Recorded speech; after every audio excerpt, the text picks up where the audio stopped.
Spring had come to the little village again. This was the village where a shoemaker, also known as a cobbler, lived and worked at his craft. Alas, he had become poorer and poorer as the years went by. At last he had leather enough to make one pair of shoes. In the evening, he cut out the pattern,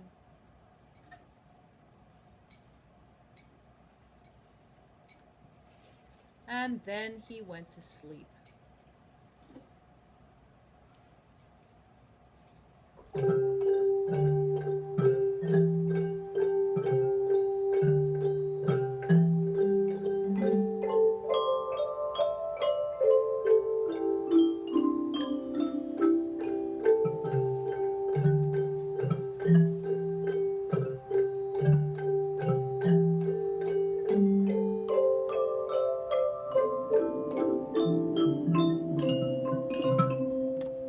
The next morning, the shoemaker took up a needle and thread, meaning to sew the shoes, but there they stood, neatly sewn and finished on his table. The shoemaker could not believe his eyes. Not a stitch was out of place, and the work was better than any he had ever seen. As he held the shoes, marveling at them, a customer entered the shop, wishing to have a pair of shoes repaired.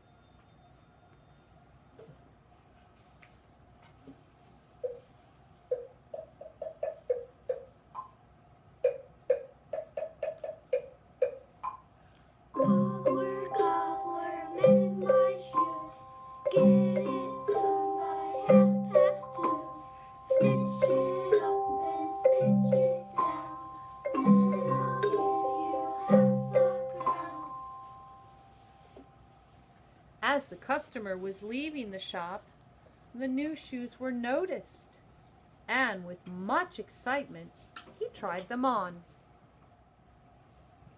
The shoes fit so perfectly, he was so pleased that he paid far more than the ordinary price.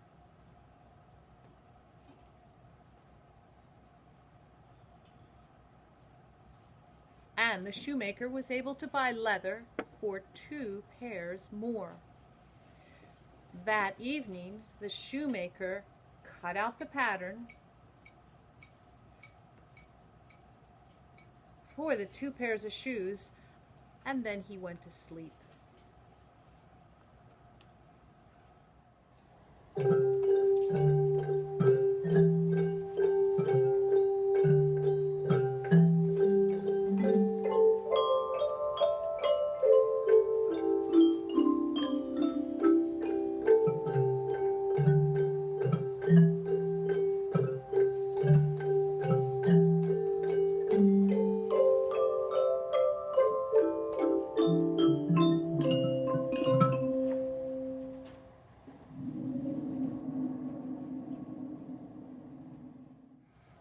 The next morning, the shoemaker prepared to begin to work.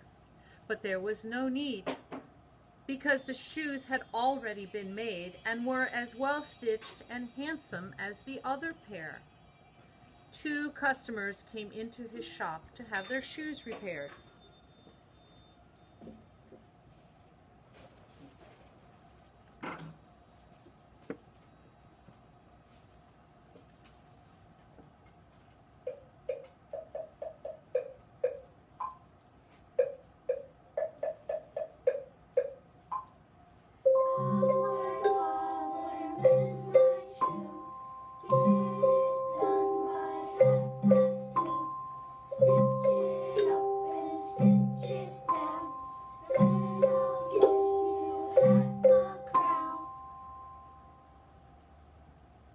As the customers were leaving the shop, the new shoes were noticed. They loved the shoes so much that they bought them for a good price.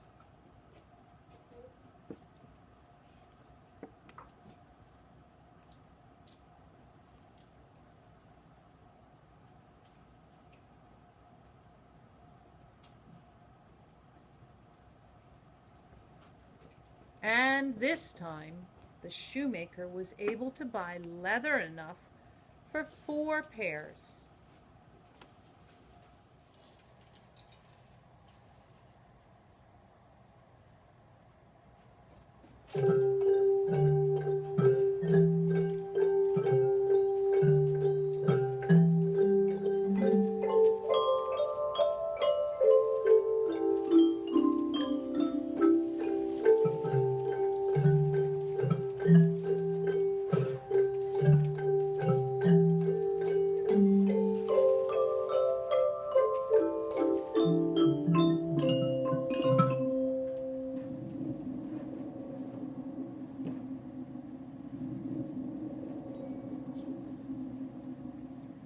Early the next morning, the 4 pair of shoes were finished as before.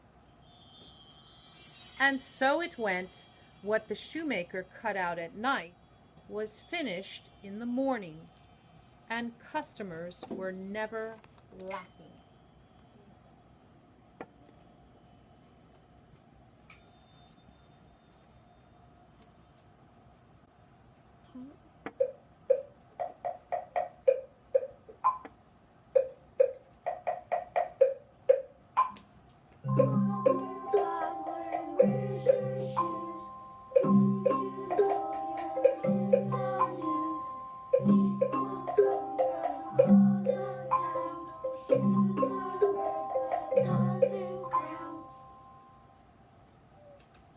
Soon the shoemaker became a wealthy man.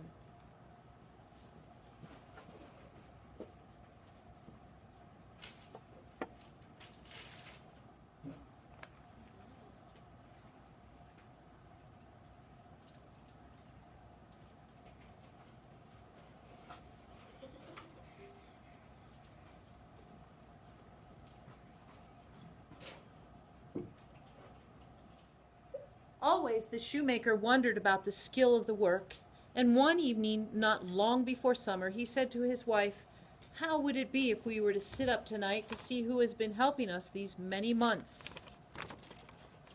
She agreed at once, and so they did not go to sleep, but hid themselves in the corner of the room.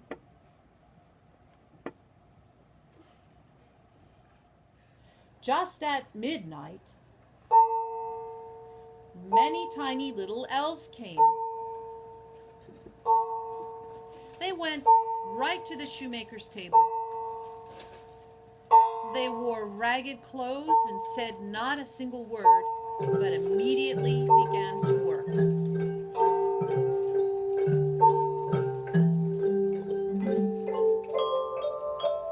They stitched and hammered and sewed so neatly and quickly that the shoemaker was amazed.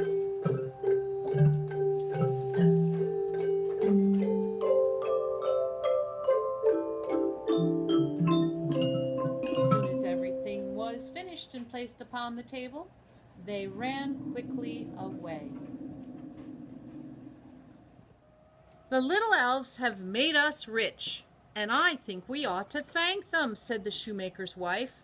"They ran about with such thin clothing on and will freeze with the cold this winter. Now I shall sew them tiny shirts and knit them caps and socks, and you must make them each a pair of shoes."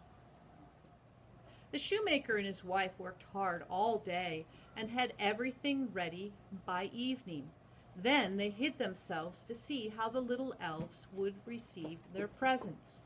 At midnight, the elves came back into the room. But instead of leather cut out and waiting, they found the wonderful little clothes. First the elves were surprised. Then they were delighted. They put on the shirts and the caps, and they put the tiny shoes upon their feet. When they were done, they ran their hands up and down the pretty clothes and admired each other, singing, "Now there were elves so fine and neat, why cobble more for others' feet?" They hopped and danced about the shoemaker's shop.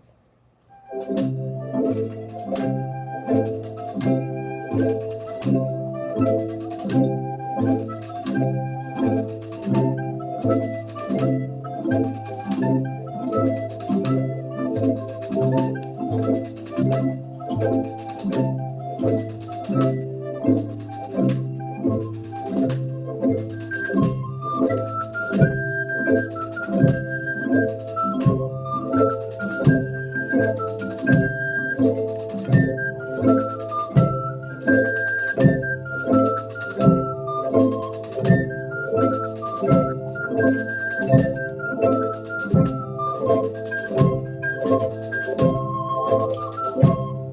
then they vanished.